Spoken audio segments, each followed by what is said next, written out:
Welcome, everybody, to the Toronto Star Live Innovation Stage. I'm here with Anthony Jackson, the city manager for Steer.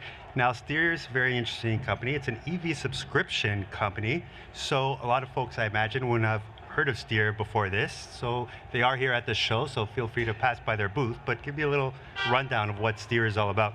Awesome. So yeah, I mean, just like you said, right? Think of subscription. Everybody, when you hear that word, you're gonna think Netflix, right?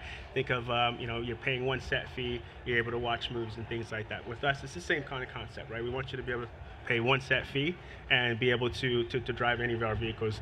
Within that fee, you get maintenance, insurance, roadside assistance. We deliver it to you, and we pick it up from you at any time. And you can actually swap the vehicle 2 times a month, whether you want to upgrade or downgrade. Oh, wow. That's pretty impressive, actually. So what kind of customers, where do you usually get your customers from? Because from what I hear, it's very tough to get an EV, but it seems like you have plenty of them. Yeah, most of our customers, just I think a lot of businesses that really kind of deal with us, because it is a month to month, right? So if you're going on business trips, or if you think about snowbirds, I actually work in Florida as well, so I get a lot of people coming up from the north, come down to the south. They said, well, we're tired of driving, why don't we fly? And so this is kind of some of the people that we offer our services to, and that's a lot of our customers that really love our service.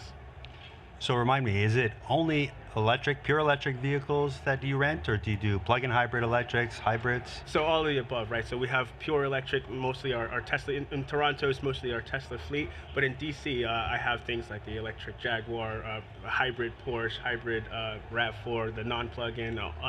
Basically, we're trying to stay within that eco-friendly environment. Gotcha. So if you go onto the Steer website, there's a Toronto specific, and they can see all the vehicles from there. Yeah, so they'll be able to see Toronto, Vancouver, Washington, D.C., Florida, and Austin as well, Austin, Texas. How long have you been in Canada? Me personally, the company itself, well, we've Oh, been in Canada for about 5 years, from what I know. okay. And so I'm wondering now, just looking at some of your information, I'm wondering now if you specialize more in the high-end vehicles. Like you mentioned, the Teslas obviously are very popular, but you also have lower-end vehicles as well, right? Yeah, definitely, and we specialize more in like electric, not necessarily high end, but we're looking for more electric vehicles. We're actually going to introduce different brands into it. We're looking at Hyundai Ioniqs and things like that. But we do have a practical advantage plan in DC, which is for the plug-in like Rav4s, kind of the lower models, but it's still very practical in our eyes.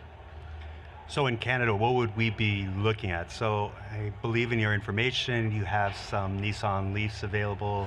No, in Toronto, you'll have mostly Teslas, and I think there's a range of Jaguar I-Paces over here as well. Oh, really? And what about, you mentioned Vancouver? Vancouver has all Teslas, all 2022 Teslas, Oh, brand new. oh wow, they're all Teslas. Exactly. And so you buy them from Tesla specifically for subscription models. So okay, so if I wanted, say, a base Model 3 for a month, what does it start at? And do I get, say, discounts if I book 3 or 6 months? How does that work? Yeah, definitely. There's definitely incentives to go longer, but we want everybody to feel that it's very flexible, right? We don't want you to commit to anything, but if you decide to commit, we do introduce like a price reduction for things like a year out, 5% type of reduction. But the base model for Model 3 price is about 1,650 for the Model 3.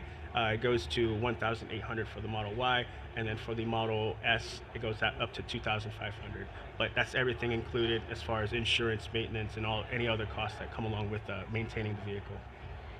And so do people typically have their own EV chargers, or do they have access to superchargers with a card? How does that work for them? It just depends. I mean, typically we do provide the actual level 1 charger, but then some customers do buy some of our wall. We do have wall chargers as well that we also could sell as well. But typically, I think that people stick to the either the supercharging or the level 1 charger. Right. Which would take a while in a Tesla, Yeah, so exactly. probably not recommended in winter time unless you want to be waiting a Yeah. while. And so, how long typically does a typical Steer customer rent a vehicle? You know what's funny? I thought in the beginning, we'd be getting 1 month or 2 months. Nah, I think on average it's about a year. Oh wow, really? Yeah, on average, typical customer stays about a year. I mean, we do have some that love the flexibility, but Yeah, most people, they know me by name. Yeah. Well, it's interesting because I think there's a lot of people waiting for EVs, and so I think this could be a great way for folks who, let's say, you're on the waiting list for an Ioniq 5 or on the waiting list for a Kia EV6 or a Tesla. Teslas don't have much of a waiting list now, but if you are waiting for those vehicles and you want to see how it works for you, I imagine this is a very useful way to get an extended test drive. Exactly. I mean, we do have a lot of those customers as well. I actually have my first customer in Tampa was somebody that was waiting for his Model Y delivery. He said it's going to be another year, so he said, well, why don't he just take one from us and drive around while he waits for it. And so, did the price chops from Tesla affect your business at all? Because I imagine if you bought these vehicles, say, before they cut their costs by with a price $15,000, $20,000, how does that affect the subscription rates? How does that Yeah, I mean, work out? we're looking to try to stay within the market of that. Obviously, with the price drops, we had to reduce ours because I think normally the Canadian for the Model S was normally about 2,800, and now it's down to about 2,500. Model S, you said, Yes. so the big sedan. Yeah. So what's the typical in Canada of, say, a Model 3? Model 3, it was actually starting at 1,800, and we dropped it down to 1,650. Oh, okay. Gotcha, right, because the lower monthly payment with the Yeah. price drops will obviously affect that. And so, how does your service compare to some services, let's say like Turo, a car sharing, where you're sharing from an individual versus a company? Gotcha. So yeah, Turo, you're looking at you can do it between 1 to 28 days. Where ours is it's gonna be classified as a lease, right? It's not gonna be considered a rental, and the insurance from us is provided directly from us rather than you having to get the insurance from yourself. Oh, okay. Right, so you offer that one stop, Yeah, one stop. everything Yeah, included. basically you're looking at one stop shop, all included in that price.